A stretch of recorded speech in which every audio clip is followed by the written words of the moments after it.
ബന്ദിപ്പൂക്കൾ ഉണ്ടായി നിൽക്കുന്ന ഒരു വീഡിയോ ആണ് കേട്ടോ ഞാനിന്ന് കാണിച്ചു തരുന്നത്.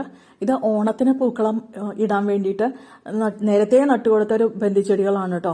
പക്ഷെ ഓണത്തിന്റെ സമയത്ത് ഇത് പൂക്കൾ അധികമൊന്നും ഉണ്ടായില്ല, ഒരു പൂവ് മാത്രം ഉണ്ടായി. ഒരു വലിയ പൂവ് ഉത്രാടത്തിന്റെ അന്ന് ഞങ്ങൾക്ക് ഉണ്ടായി കിട്ടി. അത് വെച്ചിട്ട് അന്ന് പൂക്കളം ഒരുക്കിയപ്പോൾ ആ പൂക്കളത്തിന്റെ കൂടെ ചേർത്തിരുന്നു. പക്ഷെ ഇത് ഞാൻ പ്രതീക്ഷിച്ചത് ധാരാളം പൂക്കൾ ഉണ്ടായിട്ട് ഇതിൽ നിന്ന് പൂക്കൾ ധാരാളം പറിച്ചെടുക്കാം ഓണത്തിന് എന്നാണ് കരുതിയിരുന്നത് കേട്ടോ. പൂക്കളം ഒരുക്കാം എന്നൊക്കെ കരുതിയതാണ്. പക്ഷെ ഇപ്പോഴാണ് ഇതിന് പൂക്കൾ ഉണ്ടാവുന്നത് കേട്ടോ.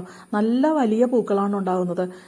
പൂക്കളുടെ മഞ്ഞ ബന്ദിയിലെ പൂക്കളുടെ കനം കാരണം ആ പൂ ഒടിഞ്ഞു കിടക്കുകയാണ് കേട്ടോ. ഒടിഞ്ഞ് താഴേക്ക് കിടക്കുക. നല്ല വലിപ്പമുള്ള പൂക്കളാണ് കേട്ടോ. നല്ല കനമുണ്ട്.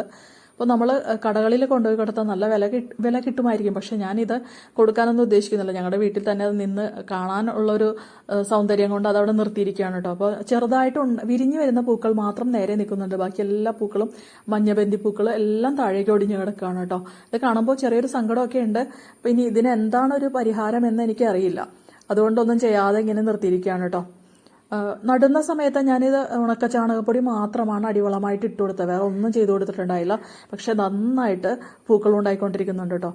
ഇപ്പോൾ അതിന് നട്ട സമയത്ത് ഇട്ട വളം മാത്രമേ ഉള്ളൂ. അതിനുശേഷം ഞാൻ ഇതുവരെ വളം ഇട്ട് കൊടുത്തിട്ടും ഇല്ല കേട്ടോ. നല്ല നിറമുള്ള പൂക്കളാണ് കേട്ടോ. ഓറഞ്ച് തന്നെ 2 നിറത്തിലാണ് നിൽക്കുന്നത് കേട്ടോ. ഒരെണ്ണത്തിന് നല്ല ഓറഞ്ച് നിറവും മറ്റേത് സാധാരണ ഒരു ഓറഞ്ച് കളറുമായിട്ടാണ് നിൽക്കുന്നത് കേട്ടോ.